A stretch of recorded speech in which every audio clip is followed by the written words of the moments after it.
Hey everyone, my name is Chris Lambert, and on this channel we talk Kanye West. And today we are talking Ye being in the studio, and not just in the studio by himself, but with the Game and Hit Boy. And you can see all the tabs. We have a little bit of the background of Ye's relationship with the Game and Hit Boy, and also some of what went on last night. You can see Donda's Place posted this at 3:09 a.m. and I was gonna make a video on it then, turned on the camera and saw myself and was just like, I look so tired, so I went to bed. So we're hitting this up the next day, but there's this video, and then this was the other video that I saw, and you can see everybody in the studio like talking, hanging out, vibing, and Ye just in the corner by himself sitting there, which is so funny because it's like all these people socializing and Ye just, in a room by himself, to quote Kid Cudi's Soundtrack to My Life. Why he by himself? So we go to I'm Kevin Wong, and he has these stories. He was in the studio last night. He's the one where this initial video came from. You can see the Wong is in the studio or behind the scenes with like a lot of people over the years, right? Just having, and he has a signature photograph that he does with people. It's like the handshake portrait, which is really cool. So in the studio last night, Studio A, I'm just going to say, if you heard what I heard tonight, man, Studio A was turned tonight. Like 2015 all over again, now you know why. And he tagged the Game and Kanye, and you can just see everybody like head bobbing, like feeling something. And then the next video is tonight, Legendary Man, Kanye West, Los Angeles Confidential went crazy in the studio tonight. So obviously Ye and the Game recorded something. Now the question is this for Donda 2, as has been rumored? Is this for some other Ye project? Is this for the Game? Like, what is this going to appear on? Will it even appear anywhere, right? We know how many times Ye was in the studio recording with people and nothing really came out of it, or it took years to actually hear what that thing was. So on the one hand, it's exciting, and on the other hand, I think Kanye fans at this point are just kind of like, we'll see. We'll see. But there's no audio to any of these either, which is, you want to hear it, but you know that you probably won't. And then tonight when like Spaceship and Hit Boy gets tagged, right? So this is the first time we see a mention of Hit Boy. The energy tonight, Studio A went mind-blowing. A blessing to hear what I heard tonight. Just be ready, man. And Ye grooving, Ye is grooving. And then where it all started for me, and then some more like videos. When you hear the bass from outside, does this actually have audio? No. Video has no sound. But this was, I guess apparently the bass was really loud. And then he gets the iconic photo, his iconic photo with Kanye, which is really cool. Okay, so this is the Embrace series. That's what he calls it. It's just like awesome. He got one with Ye. And then Ye in the Game. And that's where we leave off with Kevin. So getting into the Game, Ye and the Game first collaborated way back when with Would It Get Far featuring Kanye. And it's kind of funny that we see Kanye wearing like a mask, right? Or at least has his face covered up. And yeah. I thought that was his hair at first. I was like, oh, that's not Kanye. But no, it's just the hoodie. You can see the glasses. Like, it's quite the look in the Bape jackets. Like... Ye just on his vibe. So that was their first collaboration. I think only musical collaboration where both are rapping. Ye also produced a song. And then in 2016, Kanye West gave his approval to the Game song about sleeping with 3 Kardashians.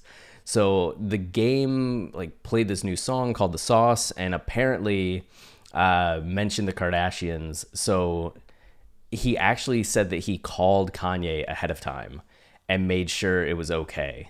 And Ye was just like, yeah, that's fine. But then in 2019, the Game went back to that same bag and talked about sleeping with Kim Kardashian in a song specifically. It was pretty graphic about it. And he actually followed the lineup in the song with, I should apologize because Ye's my folks. So it's just he says this thing that's pretty disrespectful to another man's wife, right? And then acknowledges it. I don't remember if Ye reacted to this at all. I didn't see anything. But then the next time, oh no, that was before. So, oh God, okay. between these things, right, this first reference and then this more like graphic thing, we have 2018, the game just shortly after Ye's like support of Trump and his TMZ appearance. You had Game saying, notice that a week ago the world was silent about Kanye. Now the entire world is in an uproar over things he has said or done for the world to see. Don't think for a minute that his actions and plan weren't well thought out and set up for his goal to reach his maximum potential. Kanye will always be a friend of mine, and although I might not necessarily agree with his views on certain topics, that is what separates us as individuals. Game says that Ye's status as an icon allows his thoughts to be magnified by the media and public, whether they are positive or negative. Our opinions, views, care, and concern is what keeps us whole. Keeps us all whole. He has gotten great at preying on the minds of people and causing commotion when he sees fit, and is big enough icon for it to have an effect of catastrophic proportion on both people and the media, which at times go hand in hand. Finally, he concluded by sharing his belief that as soon as people embrace that Kanye is truly being himself, then people will be more receptive to loving the Chicago MC again. Kanye is Kanye is Kanye. The sooner you realize that, the more comfortable you'll be when you slide back into your Yeezys. The strategy was always to make America Ye again. So like pretty positive stuff, and then goes a little disrespectful, right? But still acknowledges like Ye's my folks. And that's where we kind of left off with him in the game. And now we have this, right, where the two of them clearly getting along, like in the studio together, like very exciting. And then Hit Boy, there was all this drama at the end of 2021 regarding Ye and Hit Boy. When King's Disease 2 came out, Hit Boy did a bit of a speech that was taking some subliminals at Ye. And then he also did this interview where he talked a little bit more about his experience with good music and the fallout he had with Ye. So Hit Boy explains why Kanye West refused to work with him because of Beyonce. It's December 20th, 2021, so not long ago. So Kanye West might have stood for Beyonce when Taylor Swift won an award, but that doesn't mean his relationship with Queen Bey is all peachy. As you may recall last year, which is kind of a dramatization of it, Hit Boy aired out his drama with Ye, which also involves Bey. Oh, so that was last year, claiming that the rapper stopped working with him after complaining about his work with Beyonce. The two have since put aside their differences, and during the latest episode of Off the Record with DJ Academics, the producer spoke about what exactly happened to drive a wrench between his relationship with Ye. Honestly, to this day, it's a little confusing for me too, started off Hit Boy. When I was signed to Kanye, he had done a management contract because I was already in a publishing situation, so I couldn't sign to him publishing-wise, which is what he originally wanted. So I ended up doing a management deal where he was getting 20% of what I was doing, regardless.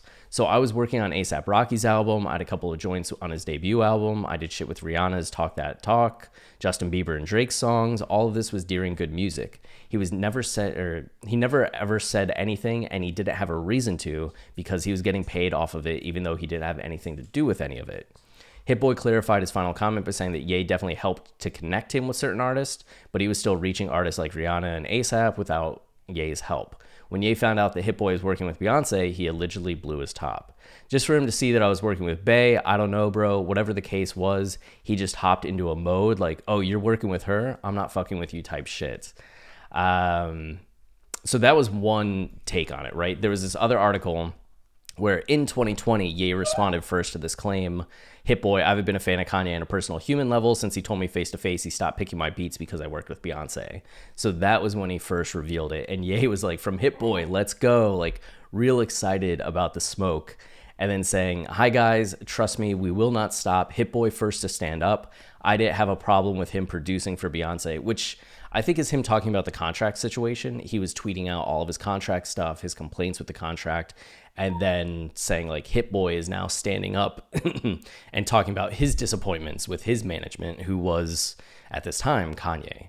And Kanye clarifies with, I didn't have a problem with him producing for Beyonce. I had a problem with the fact he was signed to me and I didn't know, but I knew Jay and Beyonce and Hit Boy, just for clarity. So it seems more like a respect thing.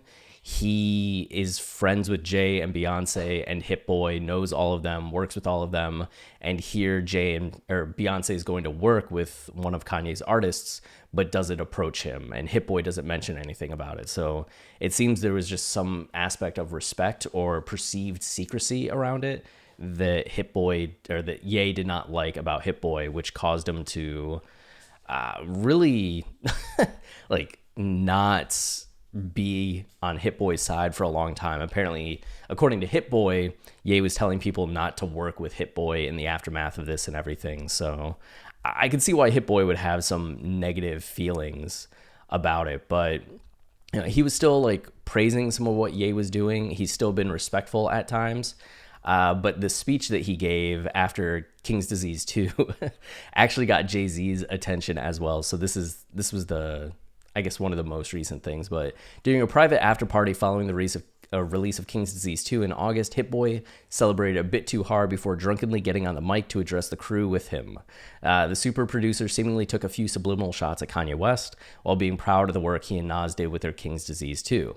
So Hit Boy went on Rory and Mal's podcast where he reflected on the rants. I woke up at 6 a.m, blitzed from the night before. First thing I see is an email from Jay-Z. That's the first thing I see. I was like, fuck. Before I even opened it, first sentence in the email was, I saw your speech. Oh no. I'm like, damn. He was like, you don't got to do all that, man. This is hard. I mess with the album. You talented. Stay humble. I hit him back like, that's 1,000. I was like, crazy. I know if this gets out, Hove gonna see this and shake his head. Okay. I was like, crazy. Okay. I was like, the crazy shit is, I know if this shit get out, Hove gonna see this. Okay. So what he's saying is that he knew when he was making the speech that if it were to leak, Hove would be the one hitting him up being like, yo, don't do things that way. So yeah, he was saying during the speech, it's not 100 guys producing the beat. It's not 100 writing the rhymes. It's 2 guys in the studio.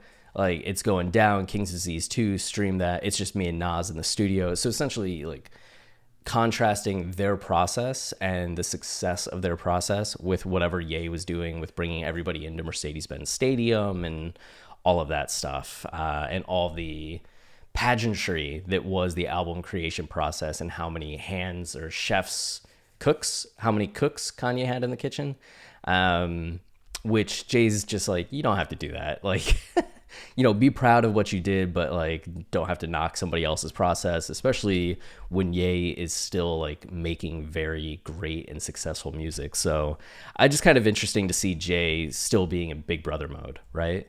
I know to the public, it seems like Ye and Jay don't really interact all that much, or may not really even be in each other's lives in any significant way, but it still seems behind the scenes you have Jay kind of like sticking up for Ye in ways and being like, yo, you don't have to say that, which is just kind of a nice moment. But going back to what we heard from Kevin Wong and what this all means, is this going to be Donda 2? I know I was going to make a separate video, probably still will. Boo mentioned Donda 2 coming soon, which, I mean, how many times did we hear from Boo in 2020 about like Donda coming soon? And then it's still taking into 2021, but still it's somebody else in Ye's circle talking about Donda 2 and that this is something that is happening.